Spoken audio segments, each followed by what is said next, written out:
and gentlemen, as announced by the captain, we just started our descent into Brussels. Today I will try to solve one of the last problems of my theory: flight routes. How did we end up on this little blue ball flying in space? Crucial in this story are two curses, two spells, two mathematical constructions. Ah, caramba! The first one is Columbus.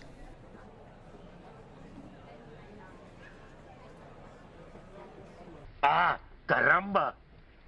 And the second one is Mercator.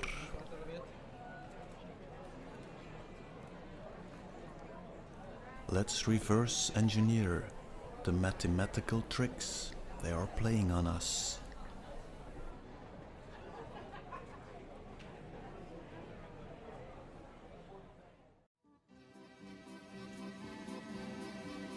The first question, of course, we have to ask is, do we have a real map?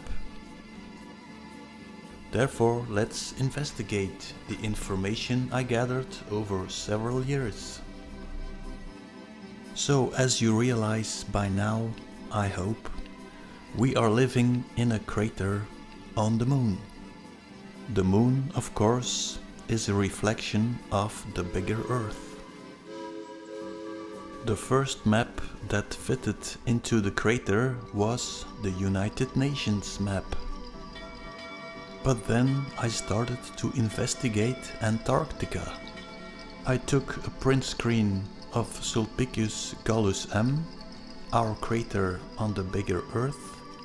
I made a 3D Photoshop of it, and to my surprise, one half of the crater was Antarctica. Bye bye United Nations map.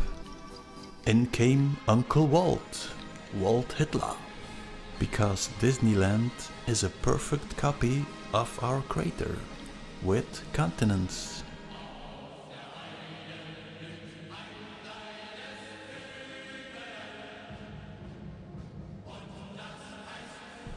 And that brought me to the Tom Sawyer Island map. There I discovered that the continents are at a completely different position than we are being told. It seemed like the continents on the Tom Sawyer map were fitting in the crater.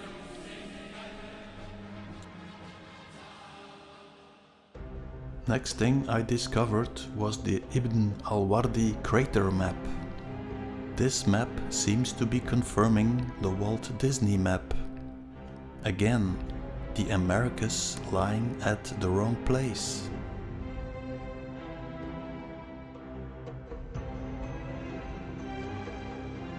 Next, I started to investigate some space images. Okay, I know, NASA are liars. But even liars sometimes have to tell the truth. And again, these images seem to confirm the position of the Americas. Big question, are the Americas inverted?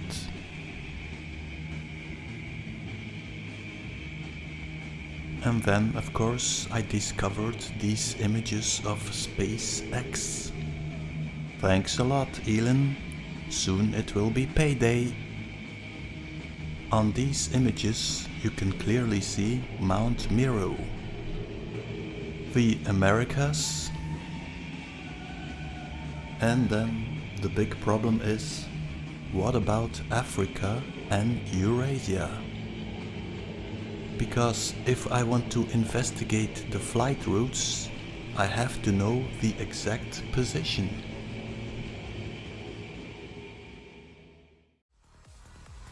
So let's recapitulate. We live in a crater. Antarctica is half the crater. In Antarctica we have Mount Meru.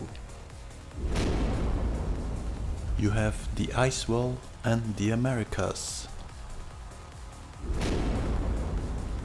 Let's take a look at our crater, the center point, Mount Meru. Notice the circular sea. Zoom in for the shape of the Americas. The SpaceX map. On the crater map. Then we have the ice wall surrounding the Americas. The SpaceX version.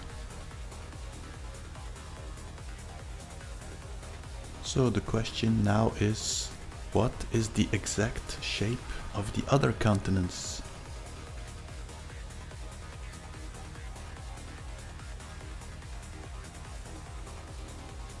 Let's compare the Ibn al-Wardi map, SpaceX, Disney map and print screen of our crater. The problem, of course, is that we see these continents in a certain perspective. So I cannot give you 100% solution. Maybe one day I'll get some more evidence. But if this is the solution, then we have no Pacific Ocean. But if it is the Snowpiercer solution, then we have a Pacific Ocean. But let's build on the information we have. Let's start with one of the big mysteries. Why airplanes don't fly straight. Captain, can you take more of a beeline to get me from New York to Berlin? So it begs the question, why is the flight path always so curved? Simple, the Earth is round. Maps are flat, unlike the actual planet, which is a sphere. So the route a plane flies will usually look curved. If you were to look at the same path on a globe, however, it would look straight. These straight flight paths that look curved on a map are ironically known as Great Circle routes. They account for the curvature of the Earth. So what may look like an unnecessary detour over Canada's east coast when you're looking at a flat map is the shortest path when flying. Okay, sorry Captain, now I get it. Okay, sorry Captain, no, I don't get it. Let's say you want to fly from Moscow to Los Angeles in a straight line. So what this guy is telling us is, because the Earth is round, you will take a completely different route. Hallelujah. So you have a 2D map with a 2D flight. But what they are doing, they are putting a 3D flight on a 2D map. If you want to calculate a 3D route, you have to put it on a 3D map. And in that case, the route is exactly the same. Ah, caramba!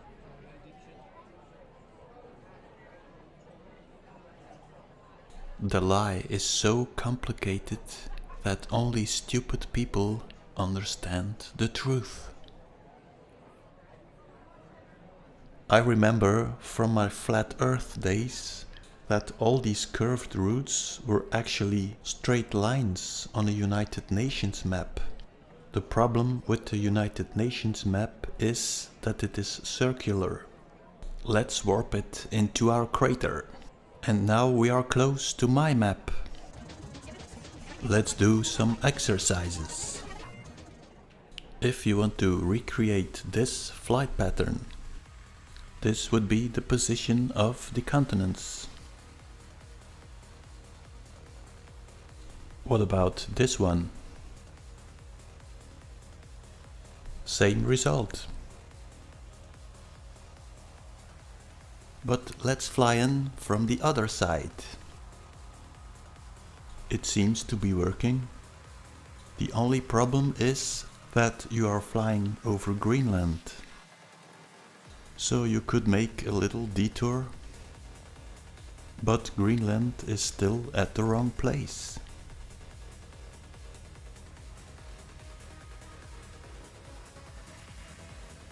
Take another one, JFK to China.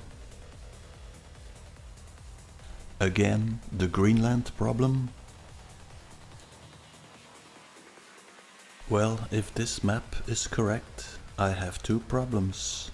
One, I always said that the Americas were inverted. And two, Eurasia Africa has to be rotated. An interesting case, of course, is Australia. What if you want to fly from Australia to South America? Two possibilities on the little blue ball. Here it is shown on a Mercator map. So two possibilities. Follow the ice wall in the north. Follow Antarctica in the south. Flying in a straight line would be giving away the real map. What do you mean?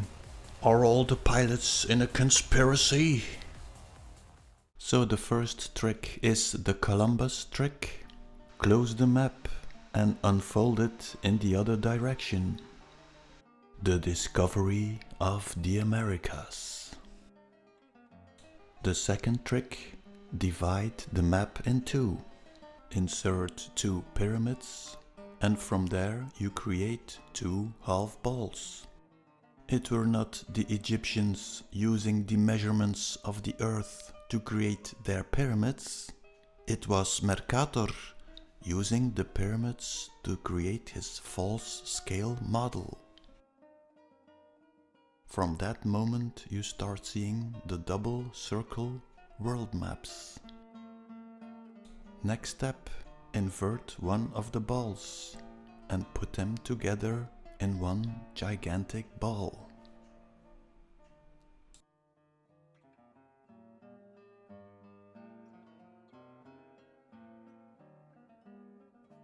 Create the Solomon system. Abracadabra. Mercator, Merkaba, Torus, projection.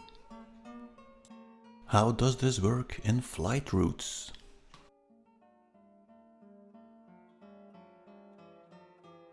Let's say you want to fly from India to Central America on a flat Earth. Insert the half balls. Next you do a projection upwards and downwards. Gives you this graphic. Remember this one? 100 years to solve an integral. The integral of the second is well known to any beginner's calculus student. It was first introduced by Gerardus Mercator, who needed it to make his famous map in 1569. No, lies, dirty lies. Remember, a good friend of Mercator was John Dee. Let's visualize this on two halves.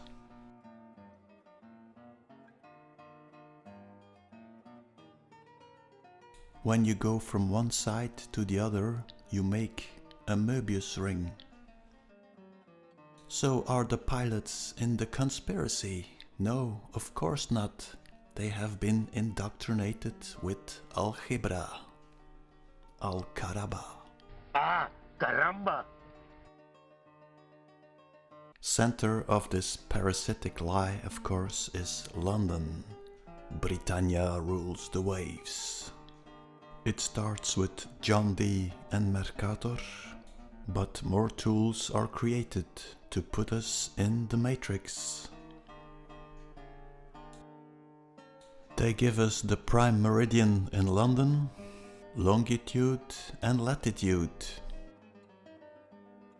They claim they give you straight lines, but in reality they are curved. And in the meantime they keep selling us their BS.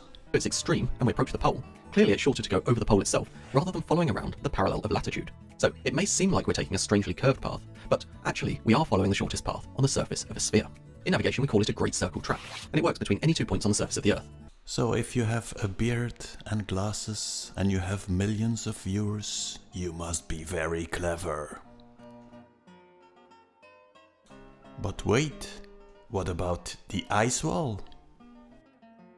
This problem is solved by discovering Antarctica in 1820.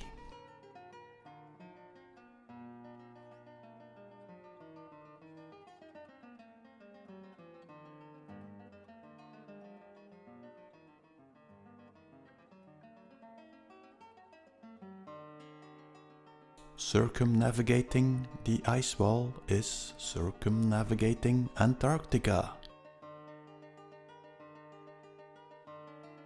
And then the final problem, of course, what about the compass?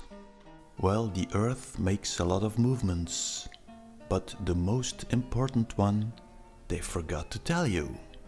If the Moon is the reflection of the bigger Earth, then our crater is making an 8 form every 24 hours. The constant movement of the water in an 8 form is creating a magnetic center, the North Pole, situated near Greenland. So how will we know the real map?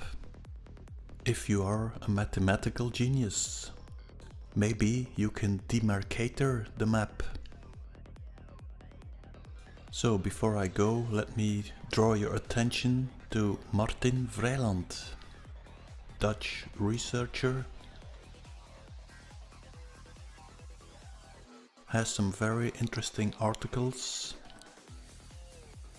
Full-time investigator, so he deserves your attention.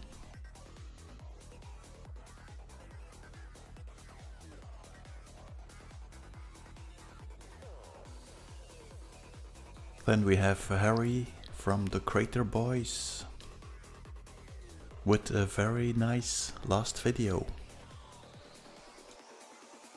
Links will be in the description box. About myself, the only platform I'm on is YouTube. The only way I communicate is through the YouTube videos and through my mail, which is wimdegrotekunstenaar@gmail.com.